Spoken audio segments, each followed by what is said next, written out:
예, 시장을 이겨라입니다. 월요일입니다. 주간 전망하겠습니다. 코스피 강세가 어느 정도 이어질 수 있을지, 또 이제 이번 주는 우리는 설이 있고요. 또 중국도 춘절이 있기 때문에 그런 좀 계절적인 시즈널한 변수가 좀 있기는 합니다. NH투자증권 조연주 연구위원 오셨어요. 어서 오십시오. 안녕하세요. 네, 상승 흐름이 이어질런지 원화의 흐름을 좀 체크를 하자고 말씀을 하셨네요. 왜 그렇습니까?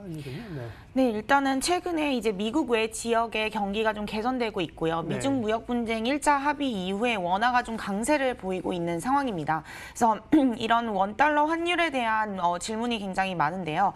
저희는 일단 가장 중요한 거는 항상 얘기하지만 한국 수출의 개선 여부라고 말씀을 드리고 있고, 저희가 작년 10월부터 마이너스 증가율이 좀 둔화되면서 수출이 이제 우상향하는 개선되는 패턴을 보일 것이다라고 말씀을 드렸는데, 드디어 이제 1월 달에 수출이 개선이 됐고 2월부터는 저희는 이제는 플러스 전환까지도 가능하다라고 보고 있기 때문에 원화의 강세 흐름은 좀 앞으로 지속될 수 있다라고 판단을 하고 있습니다. 그리고 이번에 미중 무역 협상 이후에 거기에 가장 큰 꼭지로 한 부분이 들어 있었던 게 바로 위안화의 안정화였죠. 그래서 그런 부분도 감안을 했을 때는 이제 위안화 안정화와 함께 원화도 좀 강세 흐름을 좀 지속시킬 수 있다. 그런 부분을 봤을 때 외국인들이 한국 주식시장으로 들어올 수 있는 매력적인 구간이 좀 형성되었다라고 볼 수 있기 때문에 저희는 지금 이번 환율의 흐름은 좀 주식시장에 우호적이다라고 평가하고 있습니다. 예, 1160원 선 정도 흐름인데요. 변동성이 잦아들었다는 점에서 우호적이고 수급상도 우호적입니다.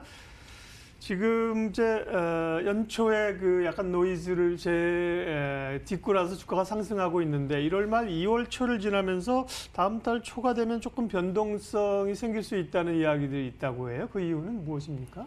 네, 일단은 지금 주식시장이 좀 강하게 오르는 거는 계절적으로 1월 효과다라는 얘기가 굉장히 많고요. 네. 또 특히 이제 시진핑 방한 이슈로 인해서 중국 관련주들이 좀 많이 움직이는 부분, 그리고 반도체 업황 개선으로 이제 삼성전자나 뭐 SK 하이닉스 중심으로 지수를 좀 올리고 있는 부분, 이런 것들을 봤을 때 이제는 차익 실현 효과나 2월 달에는 좀 미세 조정이 있을 수 있다라는 우려가 있는 것 같은데, 저희는 일단은 뭐 가장 중요한 거는 삼성전자의 비중을 축소하는 유혹을 이겨내자라고 말씀을 드리거든요. 그러니까 계속 앞으로는 더 좋아질 것이다라고 말씀을 드리고 있고, 이번에 수출이 보시면은 반도체와 석유 제품 개선으로 전년 동기 대비 1일부터 10일까지 수출이 한 5.3% 증가를 했습니다. 1월 달이. 그래서 1월 1일부터 10일까지는 결국 반도체 수출이 증가했다라는 게 저희가 확인이 됐고요.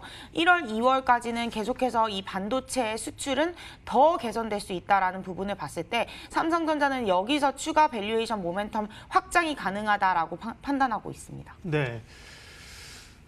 중국 얘기 준비된 거 좀 먼저 가겠습니다. 지난 금요일날 이제 중국이 성장률 발표가 있었잖아요. 뭐 이전만은 못하지만 그래도 나름 좀 선방했던 모양새들도 나타나고요. 중국이 또 말씀드린 이제 또 춘절, 우리로 얘기하면 설이죠. 관련해서 중국 관련주들 어떻게 봐야 될까요? 네. 일단 이번 중국 GDP 성장률 같은 경우는 3분기와 거의 비슷하게 뭐 나타나긴 했는데요. 네. 여기서 저희가 좀 중요하게 보고 있는 거는 일단은 뭐 반도체라든가 기계 중심으로 좀 재고가 확대되었다라는 겁니다. 그러니까 지금 중국은 재고를 다시 리스타킹, 재고를 다시 쌓아가고 있는 과정이다라고 말씀을 드리고 있고. 네. 그게 무슨 의미인가요? 재고가 쌓인다는 거는? 네. 결국에는 이제 재고가 다 소진이 됐고 이제 다시 재고를 쌓아가는 과정이다라고 본다면은 네. 대중 수출이 좀 증가할 수 있습니다. 그래서 네. 한국 같은 경우는 오히려 우호적이고 신흥국 입장에서는 중국의 재고를 쌓는 데 있어서 수출을 더 늘릴 수 있기 때문에 사실 이 중국이라는 큰 나라가 재고를 다시 쌓겠다라는 거는 결국에는 신흥국 입장에서는 더 많이 수출을 할 수 있다로 해석할 수가 있거든요. 그래서 지금 중국의 GDP 성장률을 좀 쪼개서 본다면 특히 반도체랑 기계 부분에서 좀 더 재고를 많이 쌓아 올리고 있는 상황이다라고 볼 수 있고, 특히 가장 중요한 거는 이제 12월 산업생산 지표인데 이게 작년 1월부터 11월까지 다 합산한 거 대비 12월 한 달만 놓고 본다면은 훨씬 더 크게 증가했다라는 거죠. 그런 부분에서 이제 12월부터는 급격하게 재고를 쌓아가고 있다라고 볼 수가 있기 때문에 이번 GDP 성장률 자체 숫자만 봤을 때는 뭐 크게 개선된 건 없다라고 생각을 할 수가 있는데 오히려 그 안에 내부적으로 놓고 본다면은 굉장히 큰 폭으로 증가 증가했다라고 생각할 수가 있을 것 같습니다. 예, 국내 기업들 뭐 지금은 소비주만 주목받지만 뭐 기계라든지 인프라 이런 쪽도 좀 주목해볼 만한 요소이네요. 중국 관련해서 성장률 발표와 함께 중국의 1인당 GDP가 $10,000를 뭐 처음 넘어선 거죠. 1,200불, 1,276불이에요. 네, 그러면 결국은 중국인들의 소비가 늘어날 수 있다. 이러면 중국 소비주 쪽도 관심은 가져도 될 것 같네요. 네, 맞습니다. 네. 일단 소비 같은 경우는 이제 이번 춘절 효과로 인해서 전년 대비 한 9% 정도 중국 소비가 증가할 것이다라고 예상하고 있는 상황이고 예. 중국인 여행객 수도 이제 한국으로 들어오는 중국인 여행객 수가 한 7% 전년 대비 증가할 것으로 지금 예상을 하고 있습니다. 결국에는 작년보다는 지금 스탠스가 굉장히 우호적이고 중국 소비도 좀 더 좋은 환경이다라고 볼 수 있다면 중국 관련 소비주는 좀 굉장히 긍정적이다라고 볼 수 있겠고요. 물론 펀더멘털이 이제 얼마나 관광객 수가 증가하는지를 확인해 봐야겠지만 시진핑 방한 이슈도 있고 전체적으로 분위기 자체는 굉장히 좋다. 그래서 지금 랠리는 좀 지속될 수 있다라고 보고 있습니다. 네. 이번 주는 뭐 앞서 1월에 있었던 여러 이벤트들보다는 그렇게 중요성이 좀 떨어지는데 ECB 회의가 이번 주에 있습니다. 유로존의 이제 통화 흐름들도 좀 주목하고 있고요. 관련해서 또 이번 주 주목할 변수들이랑 이번 주 전망 좀 해주십시오.